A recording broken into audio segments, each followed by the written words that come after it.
Salut tout le monde! J'espère que ça va bien. Moi, ça va super bien. Il fait beau soleil. Donc, ça a commencé dans ce lunch, mais ça a fini avec le soleil. On peut pas rien demander de mieux que ça. Le printemps arrive, la pelouse est verte. C'est super. Les semis avancent. Je vais vous montrer ça tantôt.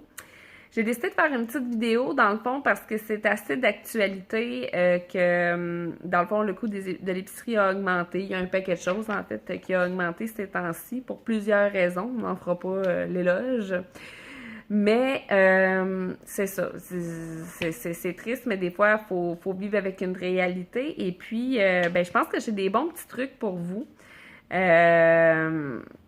Donc, c'est ça, je commence. D'abord, j'ai toujours été économe depuis que je suis toute petite. Je mettais des sous de côté, puis quand j'avais vraiment pour un objectif X, puis tu sais, c'était important pour moi, puis j'aimais ça, atteindre mes objectifs.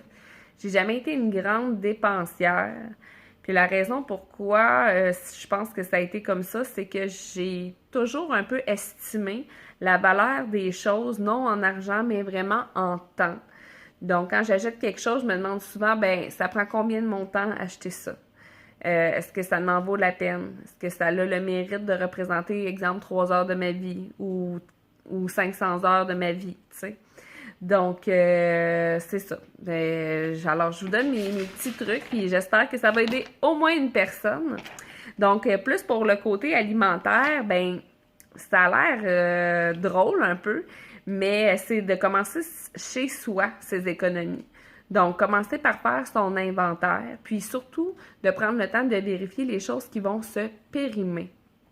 Les choses que soit on a au congélateur, mais que ça fait un petit bout de temps, ou au frigo directement dans le frais, qu'est-ce qui va se perdre et tout? Est-ce que je dois le congeler? Est-ce que je dois le cuisiner maintenant? Mais vraiment cuisiner à partir de ces choses-là pour que, justement, il n'y ait pas de perte. Parce que la perte coûte cher. Je pense que, en tout cas, ça peut peut-être varier un peu, là, mais dans les dernières années, ça a tourné autour de 1 000 $ de perte en nourriture. C'est triste pour l'argent, mais c'est triste aussi pour la nourriture. Donc, c'est ça. Vérifier à partir de ça. Deuxième petit truc, ce n'est pas une stats. Je ne sais pas si c'est que moi qui observe ça, mais il me semble que la première semaine du mois, il y a souvent moins de spéciaux. Je ne sais pas si, en tout cas, il y a quelqu'un d'autre qui a remarqué ça, mais moi, c'est souvent la semaine où je ne vais pas vraiment aller à l'épicerie. Faut vraiment, vraiment que j'aie besoin de quelque chose, là, parce que sinon, j'essaie de sauter cette semaine-là, parce qu'il n'y a pas beaucoup d'économies à faire. Donc, il n'y a pas beaucoup de spéciaux. Après ça, justement, c'est de regarder les spéciaux. Pas faire votre menu en conséquence de OK, là, je pense à ce que j'ai envie de manger, puis après ça, tu sais, je pars faire mes commissions. Moi, je dis ça, mais là, c'est pour faire des économies, là. Si vous avez envie de faire ça, puis vous avez les moyens, c'est bien correct. Mais, tu sais, puis aussi, il y a certaines choses sur lesquelles, des fois, on peut se gâter. Moi, exemple, l'été, une chose qu'il faut absolument que je mange dans mon été, que j'adore, c'est un bon T-bone. Bon. OK, fait que cette semaine-là, que ça y en spécial ou pas, si c'est là que j'ai envie de manger un T-bone, souvent, je vais aller me l'acheter. Mais règle générale, je regarde les spéciaux pour commencer. Puis, en tout cas, mon avis à moi, je trouve que c'est plus souvent que je vais trouver des spéciaux chez Maxi qu'ailleurs. Parce que de toute façon, en plus, la plupart des spéciaux qui sont ailleurs sont applicables chez Maxi avec, peut-être vous connaissez déjà, ça s'appelle les imbattables. Maxi accote les prix des spéciaux des autres commerces. Par contre, il faut faire attention, tu sais, exemple, sur le papier toilette, puis ces choses-là, les marques, ça, pas vraiment. Mais sur le frais, le fruit et les légumes, le yogourt, ces choses-là, en tout cas, vous pouvez toujours aller vérifier au comptoir ce qui fonctionne avec les imbattables ou pas. Moi, je le fais beaucoup avec les fruits et les légumes. Donc, ça, c'est ça. Fait qu'on regarde qu'est-ce qui est en spéciaux, puis on crée nos menus à partir de ça. Puis, on en achète un peu plus, tu sais, puis mettons, comme là, 2 semaines, je pense, les cuisses de poulet étaient à 80... J'avais trouvé des cuisses de poulet à 99 cents la livre chez IGA. Je crois pas qu'ils étaient dans le circulaire à ce moment-là, mais quand je suis arrivée là-bas, moi, je vais toujours voir s'il y a des spéciaux dans la viande, puis je suis tombée là-dessus. Fait que j'ai comme pris tous les paquets.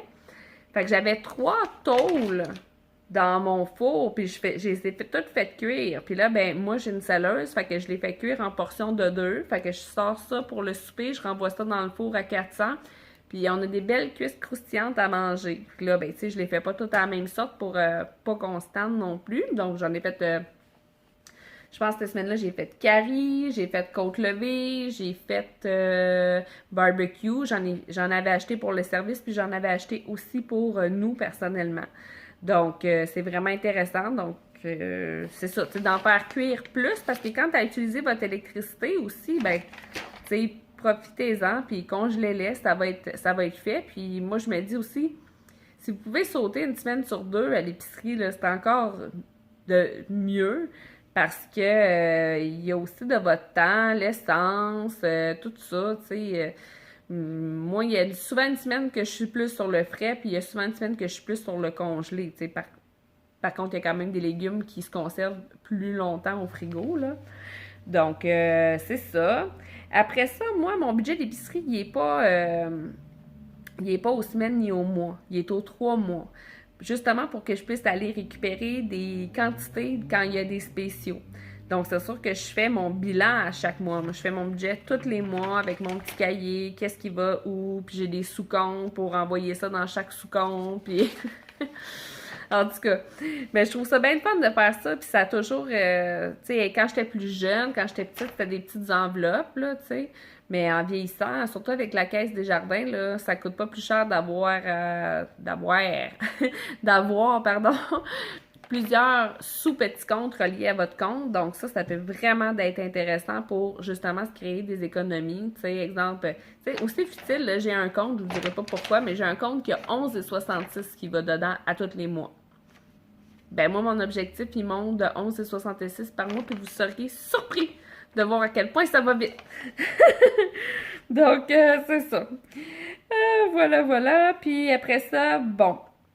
Il y a aussi de cuisiner comme nos grands-mères, nos arrière-grands-mères cuisinaient. Là. C'est pas que je suis sexiste, là. C'est pas que je peux pas parler de nos grands-pères, mais c'est plus les femmes qui faisaient ça à cette époque-là.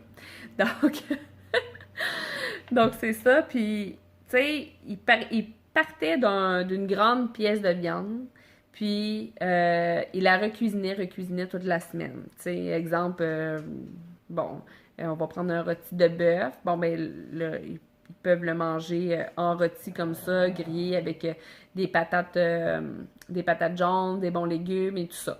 Bon, après ça, on peut faire des sandwichs, on peut faire un riz, on peut faire un cassoulet, on peut faire une casserole de légumes, puis tout ça, rajouter.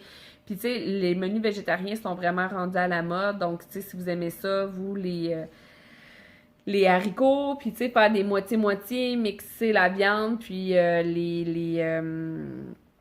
c'est ça, là, les haricots. Donc, c'est ça, les fèves, puis tout ça. Pour que vous puissiez étirer votre viande. Puis, tu sais, avant, il le faisait parce qu'il n'y avait pas nécessairement les moyens. Aujourd'hui, ça peut être un bon moyen de faire des économies, mais aussi, ça peut peut-être être votre façon de diminuer votre quantité de viande pour les raisons qui vous regardent. Moi, c'est sûr que j'essaie de manger de plus en plus végétarien parce que c'est sûr que, tu sais, on vend beaucoup le côté santé du végé. Mais c'est sûr que j'ai pas comme objectif prochainement d'arrêter de manger de la viande. Là. J'aime trop ça. Donc, ça, c'est chacun son choix. Hein? L'important, c'est d'être heureux.